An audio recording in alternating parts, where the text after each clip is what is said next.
G Srinivas గారు vice president, N Ramakrishna గారు chief vice president, K Ramesh గారు ట్రెజరర్. ఈనాటి కార్యక్రమానికి ముఖ్య అతిథులు సంజయ్ రెడ్డి గారు వచ్చారు. ఐఎన్టీసీ వారికి కూడా స్వాగతం అందించాం. అదేవిధంగా ఈనాటి ఈ కార్యక్రమానికి శ్రీ జగన్ స్వాగతం అందించాం. ఒక్కసారి గట్టిగా చప్పట్ల మధ్యన మనమందరి ఆశయం ఆలోచన ఒకటి, ఐక్యంగా మానవత్వం పరిమళించే మంచి మనసుకు స్వాగతం, బతుకు కద్దం తెలియ చెప్పే ప్రేమమూర్తి స్వాగతం. చప్పట్లు కొట్టాలి సార్. మానవత్వం పరిమళించే మంచి మనసుకు స్వాగతం. చప్పట్లు సన్మాన దుప్పట్లు మీ అందరూ అక్కడి నుంచి అందించవలసిందిగా ఆహ్వానం పడుతూ మున్సిపల్ సహకార subsidy union INTUC affiliated LB Nagar Chandrashekar గారు.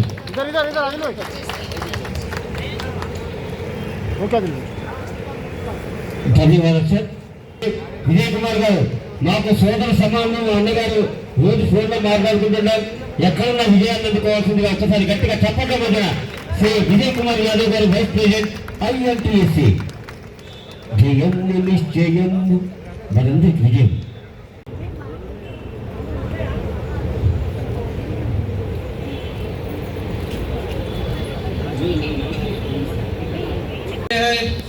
हमारे बीच में हमारे हरदिल अजीज जो ऑल इंडिया INTUC के प्रेसिडेंट है, हम सब की दिलों की धड़कन, INTUC की आन बान शान डॉक्टर जी संजीव रेड्डी साहब जो हमारे बीच में आज मौजूद है। मुझे बहुत खुशी हो रही है, बहुत प्रसन्नता हो रही है और एक गर्व की बात है greater Hyderabad municipal corporation employees और वर्कर्स के लिए जो हमारे संजीव रेड्डी साहब हमारे बीच में आज मौजूद है। संजय रेड्डी साहब के बारे में बताना बल्कि इंटरनेशनल लेवल के ट्रेड यूनियन लीडरों में से जाने और माने जाते हैं साथियों। हमारे लिए गर्व की बात है ग्रेटर हैदराबाद म्युनिसिपल कॉर्पोरेशन की एम्प्लॉयज के बीच में आए हो, हमारे इश्यूज को सुने।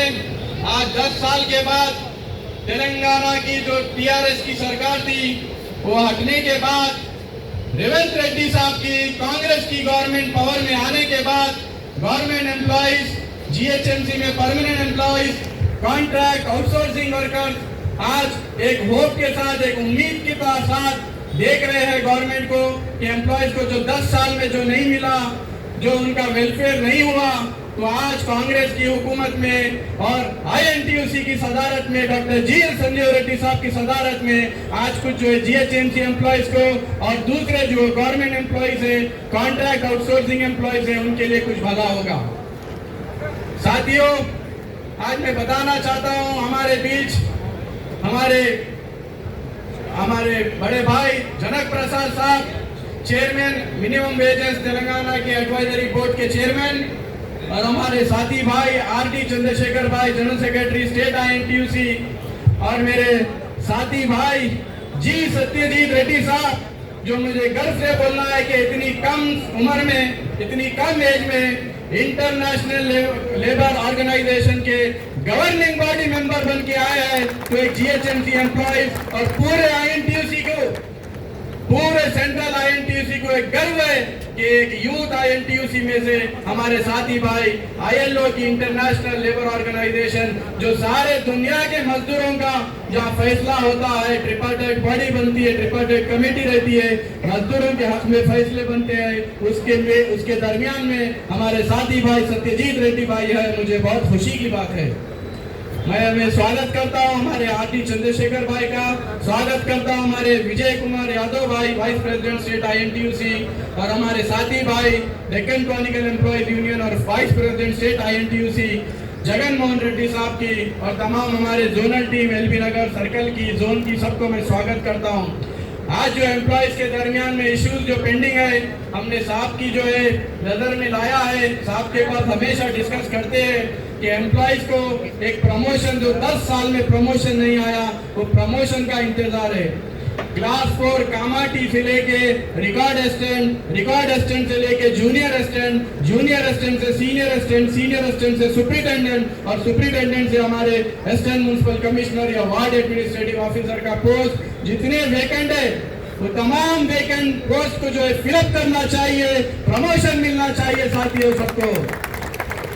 और जिसको इनकन्वीनियंस हो रही है लॉन्ग डिस्टेंस ट्रैवल से, हेल्थ इश्यूज है और जो है म्यूचुअल ट्रांसफर थे वो कई टाइम से पेंडिंग है, वो म्यूचुअल ट्रांसफर को कराने की पूरी जद्दोजहद करेंगे और कराएंगे साथियों।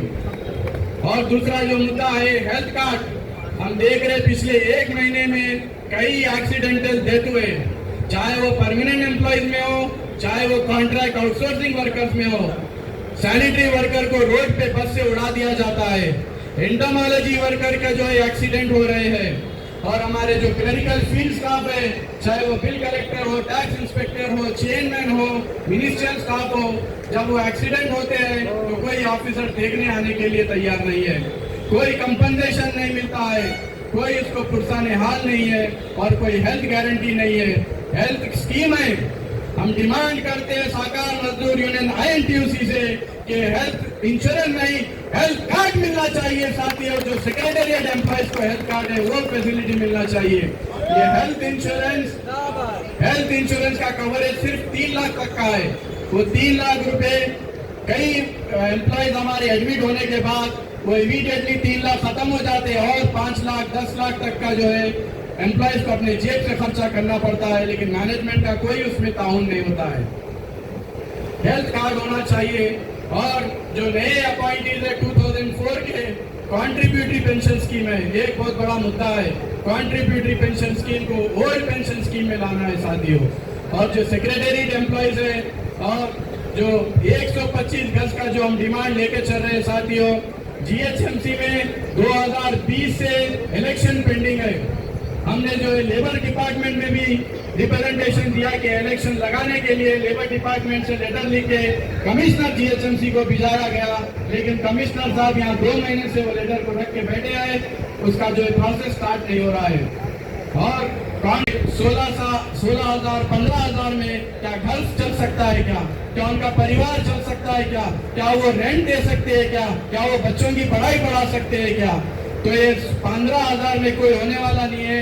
डॉक्टर जी संजय रेड्डी साहब की लीडरशिप में 26,000 की डिमांड करते हैं साथियों। 26,000 मिलना चाहिए कॉन्ट्रैक्ट आउटसोर्सिंग वर्कर्स को। मैं एक बहुत बड़ा जो संघर्ष संजय रेड्डी साहब ने किया है उससे हमको भी सीख मिलती है, सीखना चाहिए साथियों। जहां पर 2 यूनियन मिलकर काम नहीं कर सकते, वहां सारे हिंदुस्तान के सेंट्रल ट्रेड यूनियन को एक करने का काम आपकी सदारत में हुआ है साथियों। Central trade union coordinating committee हर वो मोदी गवर्नमेंट के फैसले पे, चाहे वो एंटी लेबर पॉलिसीज हो, एंटी वर्कर्स पॉलिसीज हो, एंटी पब्लिक पॉलिसीज हो, उसके खिलाफ में आवाज उठाते हैं। तो संजय रेड्डी साहब सारे हिंदुस्तान में आवाज उठाते हैं साथियों। आज सिर्फ INTUC नहीं, सारे सेंट्रल ट्रेड यूनियन ने संजय रेड्डी साहब को अपना नेता मान लिया है साथियों। ऐसे लीडर, ऐसे प्रेसिडेंट हमारे सहकार मजदूर यूनियन के प्रेसिडेंट है साथियों। और क्या गर्व की बात है हमारे लिए साथियों। महिलाओं के जो इश्यूज है, हमारे वुमेन कमेटी है, मर्सी मैडम है, उसको टेकअप कर रहे हैं। जो हरासमेंट, जो विक्टिमाइजेशन हो रहा है उनके साथ, मैनेजमेंट का जो व्यवहार है सही नहीं है उनके साथ, उसके लिए हमारी वुमेन कमेटी आवाज उठा रही है। और प्रमोशन के लिए जो पैनल ऑफ प्रमोशन आना है, रिजर्वेशन का जो देखना है, वो हमारे SC/ST के कमेटी के प्रेसिडेंट शिव कुमार साहब, एडिशनल जनरल सेक्रेटरी सहकार मजदूर यूनियन देख रहे हैं। जहीं पर भी पैनल ऑफ प्रमोशन में SC/ST के रूल्स को अगर डिवेट करके करते हैं तो हमारे नोटिस मिला है, शिव कुमार भाई की नोटिस मिला है, उसको टेकअप करेंगे साथियों। मैं मुबारकबाद देता हूँ हमारे AVS गांधी भाई जनरल सेक्रेटरी सहकार मजदूर यूनियन को, जो जद्दोजहद कर रहे हैं, सारे यूनियनों को इकट्ठा करने की कोशिश कर रहे हैं, सारे एम्प्लॉयज को इकट्ठा करने की कोशिश कर रहे हैं। मैं जो बहुत बहुत मुबारकबाद देता हूँ। और कई सारे इशू है। जूनियर असिस्टेंट जो अपॉइंट हुए, वो जूनियर असिस्टेंट को प्रमोशन मिल रहा है, नहीं मिल रहा है। जो हमारे GHMC के जो रिकॉर्ड असिस्टेंट है उनको प्रमोशन नहीं मिल रहा है, ट्रांसफर का पेंडिंग है। और कई ऐसे डिमांड है, कलेक्टिव बार्गेनिंग एजेंट होना चाहिए साथियों। आप देख रहे हैं पिछले जो 4 साल में कोई एग्रीमेंट नहीं हुआ है। जो पिछली रिकॉग्नाइज यूनियन थी वो बिल्कुल फेल हो चुकी है साथियों, बिल्कुल कंडेम हम उनको कर रहे हैं और नया एक तब्दीली ला रहे हैं। जो हमेशा संजय रेड्डी साहब कहते हैं कि एक नए तरीके से यूनियन को चलाना चाहिए, एक नया ब्लड उसमें आना चाहिए, नई तरीके से वो ट्रेडिशनल वे में यूनियन नहीं चलनी चाहिए। उसी तरह से साहब हम आपकी जो एडवाइसेस है उसको लेके हम हमारे यूनियन में अमल करते हैं साहब, पूरी ईमानदारी के साथ, किसी के साथ जो है बेईमानी का काम नहीं करते यूनियन में, क्योंकि हमारे प्रेसिडेंट डॉक्टर जी संजय रेड्डी साहब ने गांधीयन फिलॉसफी पे काम करने का रास्ता हमें सिखाया है। हमारे साथियों, हमारे जो गेस्ट आए उनको सुनने के लिए हम बेचैन हैं। मैं हमारे जनक प्रसाद साहब जो चेयरमैन है मिनिमम वेजेस एडवाइजरी कमेटी के, उनके साथ हमारे यूनियन मेंबर कमिश्नर साहब को रिप्रेजेंटेशन दिए, मेमोरेंडम ऑफ डिमांड सबमिट करें। उसमें पहला था कि जो ट्रांसफर्स है वो ट्रांसफर्स को जो है इंप्लीमेंट करना चाहिए। స్కిల్డ్ ఎంప్లాయీస్ ఎవరైతే ఉన్నారో వాళ్ళకు దానికి అనుగుణంగా ఇంకా శాలరీలు పెంచాలి। మరి ఫీల్డ్లో ఎవరైతే స్టాఫ్ పని చేస్తున్నారో శానిటేషన్లో కానివ్వండి, మరి ఎంటమాలజీలో కానివ్వండి, మరి మన ఇంజనీరింగ్ సెక్షన్ కానివ్వండి, మరి టౌన్ ప్లానింగ్ యూసీడీలో ఎన్నో ఉన్నా కానీ మనం ఎన్నో సర్వే డ్యూటీలు కూడా చేస్తున్నాము। సర్వేలో వస్తే మరి పట్టణ ప్రగతి, మరి హరితహారము, మరి బతుకమ్మ చీరలు, మరి వ్యాక్సిన్ సర్వే, కోవిడ్ సర్వే, మరి ఇలా చూసుకుంటే ఇందిరమ్మ ఇండ్లు, ఇలా అన్ని సర్వేలు చేస్తున్నాం। మరి వీళ్ళకున్న 16,000 జీతాల్లో సొంత బండిలో పెట్రోల్ పోసుకొని మరి ఇన్ని రోజులు తిరిగి సర్వే చేయలేకపోతున్నారు। అన్ని డబ్బులు వాళ్ళ దగ్గరలో జీతమే సరిపోతలేదంటే పెట్రోల్ పోసుకొని చేయలేరు। కాబట్టి ఫీల్డ్లో ఎంతమంది సూపర్వైజింగ్ స్టాఫ్ ఉన్నారో వాళ్ళందరికీ కూడా పెట్రోల్ మంజూరు చేయాలని కూడా డిమాండ్ చేస్తున్నాము। మరి వారి సాలరీలు పెంచాలి। మరి ప్రతి సెక్షన్లో ఎన్నైతే సమస్యలు ఉన్నాయో ఎలాంటి సర్వేలైనా కానీ మనం అందరం కలిసి చేసి విజయవంతంగా పూర్తి చేస్తున్నాం మనం ఏమున్నా కానీ।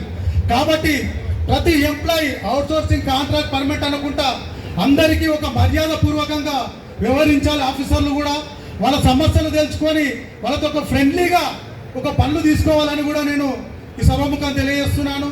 మరి వార్డు సర్వలుగా వెళ్తే చాలామంది హెల్త్ ఇష్యూస్ ఉన్నాయి, హెల్త్ కార్డు పనిచేస్తలేదు, ఆల్రెడీ హెల్త్ కార్డుది 1 ఇయర్ది టైం అయిపోయింది, మళ్ళీ దాన్ని కొత్త హెల్త్ కార్డు దాన్ని ఇవ్వాలంటే కూడా మార్చిలో వస్తుంది అంటున్నారు। ఇప్పుడు మొన్న మేము వార్డ్ వైజ్కి వెళ్తేనే చాలామంది ఎంప్లాయీస్కి హెల్త్ ప్రాబ్లం ఉంది, మరి వాళ్ళు ట్రీట్మెంట్ చేయించుకోవాలంటే కూడా వాళ్ళ దగ్గర కార్డు లేదని వెనక్కి తగ్గుతున్నారు। మరి ఇలాంటి సమస్యలు చూస్తే చాలా సమస్యలు ఉన్నాయి కాబట్టి చెప్పుకుంటా పోతే ఈ ప్రతి ఒక్క ఎంప్లాయీకి అందరికీ తెలిసిన ఇష్యూ కాబట్టి సమయము ఎక్కువ కాకుండా నేను ఇంతటితో నాది ప్రసంగం ముగిస్తున్నాను। కింద కూర్చున్నటువంటి ఉద్యోగులందరూ కూడా గట్టిగా చప్పట్ల మధ్యన వారికి శుభాకాంక్షలు అందిద్దాం। వారు మరి పెద్ద వయసైన యంగ్ స్టార్ లెక్క ఒక యువకుల లెక్క మనందరికి పనిచేస్తున్నారు వారు। అలాగే సాయి కృష్ణ గారు కూడా యూసీడీ ప్రెసిడెంట్, వారిని కూడా వేదిక ప్లీజ్ కమెంట్ బై మున్సిపల్ సహకార మజ్దూర్ యూనియన్ ఐఎన్టీసీ సాయిద్ గారు కూడా వేదికపైకి రావాలి।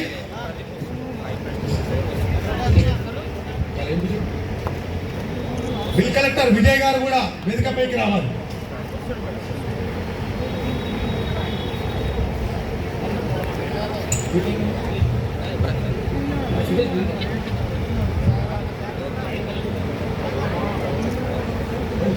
ఉంది, మనం ఇంకా ఉన్నాము। మున్సిపల్ కార్పొరేషన్ ఫైనాన్షియల్ క్రైసిస్లో ఉంది। గవర్నమెంట్ వారికి మరి ఫైనాన్షియల్ హెల్ప్ ఇవ్వాలి మున్సిపల్ కార్పొరేషన్కు అని చెప్పి మున్సిపల్ కార్పొరేషన్ కూడా ప్రయత్నం చేస్తాం। ఇక కార్మిక సమస్యలు చాలా ఉన్నాయి, స్నేహితులంతా కూడా చెప్పారు ఏమేమి సమస్యలు ఉన్నాయి, అవుట్సోర్సింగ్ అని, మరి వర్కర్స్ అని, ఇన్కమ్ ట్యాక్స్ అని, ట్రాన్స్ఫర్స్ అని, లేక ప్రమోషన్ అని, ఇంకా వేరే విషయాలను కూడా ఎన్నో విషయాలు చెప్పారు, రాతపూర్వకంగా కూడా ఇచ్చారు। అంతేకాకుండా మరి కొందరికి గవర్నమెంట్ ఆర్డర్ ఇచ్చింది వాళ్ళ పే స్కేల్ చేంజ్ చేయాలని, ఆ జీవోని కూడా ఇంప్లిమెంట్ చేయలేదు। ఈ విషయాన్ని కూడా ఇట్లా ఉండటానికి కారణం ఏంటంటే మనలో ఐకమత్యం లేకపోవటము। మన మున్సిపల్ కార్పొరేషన్ ఎంప్లాయీస్లో అందరం కలిసి ఒక మాట మీద, ఒక దారి మీద, ఒక తాడి మీద నడిచే పరిస్థితి లేదు కాబట్టి మనకి ఎవరికి వాళ్ళు ఒక యూనియన్ చెప్పి ఒక యూనియన్, 2 యూనియన్లు, 4 యూనియన్లు, 5 యూనియన్లు, ఎన్నో యూనియన్లు ఉండటం వల్ల మన సమస్యలు పరిష్కారం కావు. అందుకే నేను మీతో మనం చేస్తున్నాను. కార్మికులు ఐకమత్యంగా ఉంటే మన సమస్యలు తొందరగా పరిష్కారం అవుతాయి. మనలోనే ఐకమత్యం లేక ఒకరు ఒక యూనియన్ మరి ఎవరు ప్రభుత్వానికి వస్తే ఆ పార్టీ యూనియన్ పెట్టుకోవాలి, వాళ్ళ ద్వారా సమస్యలు పరిష్కారం చేసుకోవాలని ఆశతోని చాలామంది ప్రయత్నం చేస్తూ ఉంటారు. దానివల్ల మనకున్నే గౌరవమే కానీ మనకున్నే బలమే కానీ తగ్గిపోతుంది. అందుకే నేను మీతో మనవి చేస్తా ఉన్నాను. మొట్టమొదటిసారిగా యూనియన్ అంటే కార్మికుల ఐక్యత, యూనియన్ అంటే కార్మికుల ఐక్యత బలము. ఈ బలం ద్వారా మన సమస్యలు పరిష్కారం చేసుకోవాలి. అది ముఖ్యమైనది. ఇప్పుడు ఐఎన్టీసీ ముందుకు వచ్చింది. ఐఎన్టీసీ ఈ సమస్యల పైన మరి కేంద్రీకరించి ఈ సమస్యలు పరిష్కారం చేయడానికి మేమంతా కూడా ప్రయత్నం చేస్తామని మీకు వాగ్దానం చేస్తూ ఉన్నాము. స్నేహితులారా, ఇప్పుడు ఏమైనా సరే మళ్ళీ ఐకమత్యం తీసుకొచ్చినట్టయితే, మనం అన్ని యూనియన్లు కలిపి మనం ఒక దారి నుంచి వచ్చినట్టయితే మన సమస్యలు తొందరగా పరిష్కారం చేయడానికి ప్రభుత్వానికి పైన ఒత్తిడి తీసుకొచ్చి ఈ సమస్యలు పరిష్కారం చేస్తాం. మేము ఇప్పుడు ఈ సమస్యల గురించి ఎంతో కాలం నుంచి పెండింగ్గా ఉన్న సమస్యలన్నీ కూడా మరి పరిష్కారం చేయాలని మన స్నేహితులు చెప్తా ఉన్నారు. తప్పకుండా మరి మీ కమిషనర్ గారు చేస్తే సరే, లేకుంటే ముఖ్యమంత్రి గారితో కలిసి ఒక జాయింట్ మీటింగ్ ఆర్గనైజ్ చేసి మన సమస్యలు తొందరగా పరిష్కారం చేసేటట్టు ప్రయత్నం చేస్తామని మీకు నేను మనవి చేస్తా ఉన్నాను. ఎందుకంటే మన ప్రభుత్వానికి మన ప్రభుత్వ దృష్టికి తీసుకుపోవాలి. ఇప్పటి వరకు మున్సిపాలిటీ మినిస్టర్ లేడు. కొత్త మినిస్టర్ వస్తుందని చెప్తున్నారు. ఎవరైనా మున్సిపల్ మినిస్టర్ ఎవరొచ్చినా సరే మనం ఆయనతో కూర్చొని మాట్లాడి మన ఒక సమావేశం ఏర్పాటు చేసుకొని మన సమస్యలన్నీ కూడా ఏ చట్టబద్ధంగా ఉన్నాయో, కానూను ప్రకారం ఉన్నాయో అవి పరిష్కారం చేయించుకోవడానికి తప్పకుండా మేము ప్రయత్నం చేస్తామని ఐఎన్టీసీ చొరవ తీసుకుంటుందని మీకు నేను మనవి చేస్తా ఉన్నాను. స్నేహితులారా, చాలా విషయాలు పెండింగ్గా ఉన్నాయి. అవుట్సోర్సింగ్ విషయాలు ఇప్పుడే చెప్పారు. అవుట్సోర్సింగ్ ఎన్నో రోజుల నుంచి వాళ్ళు ఎన్నో సంవత్సరాల నుంచి పనిచేస్తున్నారు. వాళ్ళకి ఇంక్రిమెంట్ లేదు, ప్రమోషన్ లేదు, అదేవిధంగా గ్రేడ్ చేంజ్ లేదు. అటువంటి వారిని మరి వాళ్ళకి ఏదైనా దారి చూపించవలసిన అవసరం ఉంది. కాబట్టి పర్మనెంట్ వర్కర్తో సహా అవుట్సోర్సింగ్ వర్కర్ని కూడా తప్పకుండా వాళ్ళ సమస్యలను పరిష్కారం చేయడానికి ప్రభుత్వం దృష్టికి తీసుకురావడానికి ప్రయత్నం చేస్తామని నేను మీకు మనవి చేస్తా ఉన్నాను. కాబట్టి ఎలక్షన్ జరగాలి. ఎలక్షన్ ఇప్పుడు ఏ యూనియన్తో మాట్లాడాలి. మేము పోతున్నాం, ఇంకోరు పోతున్నారు, అందరూ యూనియన్ పోతున్నాయి, కానీ ఎవరేం చేయలేదు. మరి మనం పోతే మరి మీరు ఇన్ని యూనియన్ ఉన్నాయి, ఏ యూనియన్తో మాట్లాడాలి, ఏ యూనియన్ రికగ్నైజ్ అనే పరిస్థితి కూడా ఉంది. అందుకే రికగ్నైజ్ గడువు కూడా తగ్గిపోయింది. మరి వచ్చి దగ్గర పడింది. ఈ రికగ్నిషన్ గడువును తీసుకొని తొందరగా రికగ్నిషన్ ఎన్నికలు పెట్టించి మేము తొందరగా మరి మున్సిపాలిటీలో ఒక బలమైన యూనియన్ను రికగ్నైజ్ చేయించి ఐఎన్టీసీ జెండా కింద మీ సమస్యల పరిష్కారం చేయిస్తామని నేను మనవి చేస్తా ఉన్నాను. తెలియజేయవలసిందిగా కోరుతున్నా.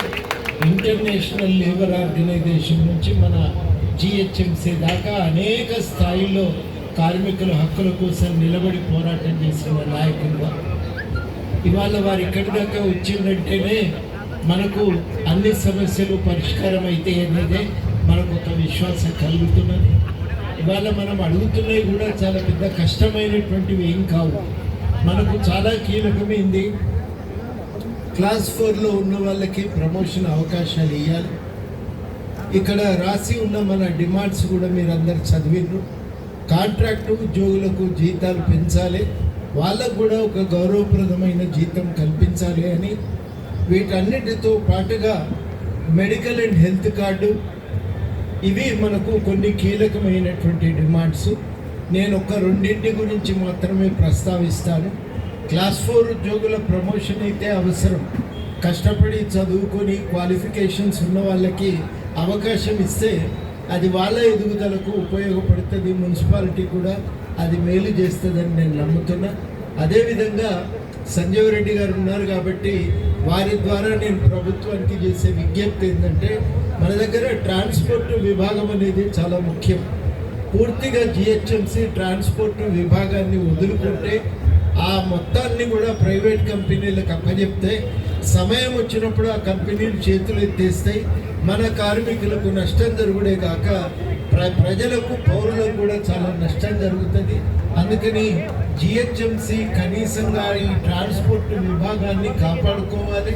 చెత్తను తీసుకుపోయే పని జిహెచ్ఎంసీ తన చేతుల్లో పెట్టుకుంటేనే పౌరులకు లాభం, ప్రజలకు కూడా లాభం జరుగుతుంది. లేకపోతే వాళ్ళు సగం ఎక్కుతారు, సగం ఎత్తారు. కీలకమైన కోవిడ్ సమయం వచ్చినప్పుడు మళ్ళీ మనమే ముందుకు రావాల్సి వచ్చింది, మనమే పనిచేయవలసి వచ్చింది. వాళ్ళని కాపాడాలి, ట్రాన్స్పోర్ట్ విభాగాన్ని కాపాడాలని చెప్పి మనం కోరుతున్నాం. అదేవిధంగా అందరికీ కూడా హెల్త్ కార్డు అనేది చాలా కీలకం. ఆ హెల్త్ కార్డు కూడా సౌకర్యం కల్పించవలసిందిగా విజ్ఞప్తి చేస్తున్నాం. ఒక హేతుబద్ధమైన ట్రాన్స్ఫర్ పాలసీ ఉండాలి జిహెచ్ఎంసీలో. ఎవరికి ఇంటికి దగ్గరగా ఉండే పద్ధతుల్లో వాళ్ళకు పోస్టింగ్ ఇస్తే ట్రాన్స్పోర్ట్ ఖర్చులు కూడా కలిసి వస్తాయి. కార్మికులు కూడా సకాలంలో పొద్దున్నే డ్యూటీకి రావటం సాధ్యమవుతుంది. ఈ అవకాశం కూడా కార్మికులకు కల్పించాలని మన దాంట్లో కూడా మనం పొందుపరచడం. ఈ డిమాండ్ల సాధన కోసం మరి గట్టిగా నిలబడాలి. ఆదిల్ షరీఫ్ గారు గట్టిగా నిలబడేటువంటి వ్యక్తే, వారు ఉన్నారు. కానీ మన శ్రీనివాస్, ఆకుల శ్రీనివాస్ కూడా అందరి కార్మికుల సంక్షేమం కోసం చాలా సీరియస్గా రేం బగళ్ళు తిరిగేటువంటి వ్యక్తే, సామర్థ్యం ఉన్నటువంటి వ్యక్తే. మరి వీళ్ళందరూ కూడా కలిసి గట్టిగా నిలబడి రేపు మన న్యాయాన్ని సాధించుకోవాల్సి ఉంది. ఆ న్యాయాన్ని సాధించుకోవటానికి మనమందరం కూడా పూనుకుందాం. మనం జిహెచ్ఎంసీ బతకాలే, ఎదగాలని కోరుకుంటున్నాం. జిహెచ్ఎంసీ ఎంత బలంగా ఉంటే పౌరులకు అన్ని సేవలు అందుతాయి. అన్ని కార్యక్రమాలు వీలైనంత వరకు జిహెచ్ఎంసీ నేతృత్వంలోనే జరగాలని కూడా మనం కోరుకుంటున్నాం. ఆ జిహెచ్ఎంసీ కార్మికులకు కనీస వేతనాలు కూడా అందాలని చెప్పి మనం కోరుకుంటున్నాం. మనలాగా జిహెచ్ఎంసీ గురించి ఆలోచించి లోతుపాతులు తెలిసి పనిచేయగలిగే వాళ్ళు లేరు కాబట్టి ఇట్లాంటి యూనియన్లు మనం నిలబెట్టుకోవాలి, ఆదరించాలి. కార్మికులకు మేలు చేసే లక్ష్యంతో దీనిపై మనం దృష్టి పెట్టి నిలబెట్టుకోవాలని చెప్పి ఈ సందర్భంగా మీ అందరికీ కూడా విజ్ఞప్తి చేస్తూ, మరి ఆలస్యమైన నాకు ఈ అవకాశం ఇచ్చినందుకు కృతజ్ఞతలు. మా మిత్రుడు ఒక ఆయన మొన్న 2 ఏళ్ల క్రితం చనిపోయిండే, ఆయన యాదిలో ఇవాళ మీటింగ్ ఉండే. ఆ మీటింగు తప్పకుండా పోవలసి వచ్చింది కాబట్టి నాకు ఇక్కడ కొంత ఆలస్యమైంది. మీరందరూ కూడా అర్థం చేసుకొని సహకరించినందుకు మీ అందరికీ కృతజ్ఞతలతో ఈ సమావేశాన్ని ఇంత విజయవంతంగా నిర్వహించినటువంటి మజ్దూర్ సార్ भी इश्यूज पेंडिंग है, जो प्रमोशंस 10 साल से पेंडिंग है. क्लास 4 एम्प्लॉयज़ से लेके असिस्टेंट म्यूनसिपल कमिश्नर और वार्ड एडमिनिस्ट्रेटिव ऑफिसर तक प्रमोशन मिलना चाहिए. क्वालिफाइड क्लास 4 एम्प्लॉयज़ को जवान और रिकॉर्ड असिस्टेंट मिलना चाहिए. और जो ट्रांसफ़र इश्यूज़ है वो ट्रांसफ़र इश्यूज़ को हेल्थ ग्राउंड पे, म्यूचुअल ग्राउंड पे जो है लॉन्ग डिस्टेंस के वो इमीडिएटली सेटल करना चाहिए. कॉन्ट्रीब्यूटरी पेंशन स्कीम के जो है जीएचएमसी एम्प्लॉयज़ है उनको ओल्ड पेंशन स्कीम में लाने के लिए प्रयास कर रहे हैं. और बहुत सारे डिमांड है. जीएचएमसी में 2020 से इलेक्शन पेंडिंग है, डीओ है. हमने ये कांग्रेस की गवर्नमेंट आने के बाद लेबर कमिश्नर को रिप्रेजेंटेशन के दिया कि जीएचएमसी में 4 साल से रिकॉग्नाइज यूनियन नहीं है, जिसकी वजह से बहुत सारे एम्प्लॉयज़ के इश्यूज़ पेंडिंग है. हम डिमांड करते हैं कि जीएचएमसी में इलेक्शन लगाए. और मैं उम्मीद के साथ करता हूँ जब कभी भी जीएचएमसी में इलेक्शन लगेगा, म्यूनसिपल सहकार मजदूर यूनियन INTUC डॉक्टर जी संजय रेड्डी साहब की लीडरशिप में थम्बिंग मेजॉरिटी के साथ यहाँ पर जीत कराएंगी. और जीएचएमसी एम्प्लॉयज़ को जो 10 साल से जो नाइंसाफ़ी हुई, 10 साल के नाइंसाफ़ी ख़त्म करते हुए जीएचएमसी एम्प्लॉयज़ का वेलफेयर होगा. शुक्रिया जी.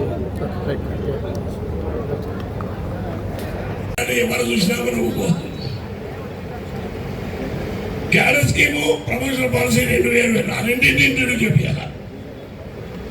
ఇంకొక ప్రధానమైనది ఏంటంటే మినిమం వేజెస్. కేసీఆర్ గవర్నమెంట్ 13 సంవత్సరాలు మినిమం వేజెస్ పెంచలేదు. ఆనాడు కేసీఆర్ గారు పారిశ్రామికవేత్తలతో కుమ్ముక్కై వాళ్ళ జీతాలు పెంచకుండా మొత్తం కార్మిక వర్గాన్ని నిర్వీర్యం చేశాడు. మన ముఖ్యమంత్రి రాష్ట్ర అధినేత అయిన తర్వాత మినిమం వేజెస్ 1,25,00,000 మందికి పెరగలేదు, ఎట్టి పరిధిలో పెంచాలి అనే దృఢ నిశ్చయంతో కార్మిక రంగంలో ఉన్న నాకు minimum wages board chairman Sanjeeva Reddy గారి ఉత్తరం మీద దయ వల్ల నాకు ఇచ్చాడు.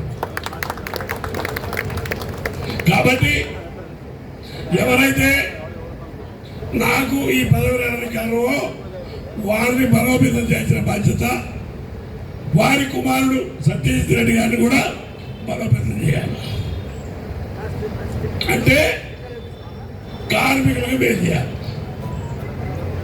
కార్మికులు మేలు చేయాలంటే మినిమం వేజెస్ ఇవాళ ఉన్నటువంటి ధరలు నిర్ణయించుకొని వాళ్ళ సర్వీస్ దృష్టిలో పెట్టుకొని వాళ్ళ లివింగ్ కండిషన్ చూసి వాళ్ళు ఎంత భోజనం చేస్తారు, వాళ్ళ హౌస్ రెంట్ ఎంత, అవన్నీ దృష్టిలో పెట్టుకొని నాకు ఒక నమ్మకం, 100 రోజుల లోపల జీతాలు పెంచే బాధ్యత మాది. ఆల్మోస్ట్ ఆ ఎక్సర్సైజ్ అంతా అయిపోయింది. ఒక్కసారి సీనియర్ ప్రభుత్వ అధికారులతో మాట్లాడి ముఖ్యమంత్రి గారి దగ్గర పోయి మాట్లాడి జీవోలు ఇప్పించి గెజిట్ పబ్లికేషన్ చేసి ఇంప్లిమెంట్ చేయాలని ఆలోచిస్తాను. మీరు ఒకటే చేయాలి. హైదరాబాద్ సిటీలో మున్సిపల్ ఎంప్లాయీస్ సంఘటన ఉంటే రేపు జిహెచ్ఎంసీ ఎన్నికల్లో మేయర్ కూడా మన వాళ్ళు గెలిచే అవకాశం ఉంది. మేము ఇప్పుడే సత్యజిత్ రెడ్డి గారితో మాట్లాడినా, సంజయ్ రెడ్డి గారి నాయకత్వంలో ముఖ్యమంత్రి కలిసి అయ్యా హైదరాబాద్ 150 డివిజన్లు ఉన్నాయి, మున్సిపల్ కార్మికులు స్ట్రాంగ్ ఉన్నారు, వాళ్ళ డిమాండ్ పరిష్కరించు, రేపు ఈ మున్సిపల్ కార్పొరేషన్ మీ చేతికి వచ్చే విధంగా చేసే బాధ్యత. అప్పుడు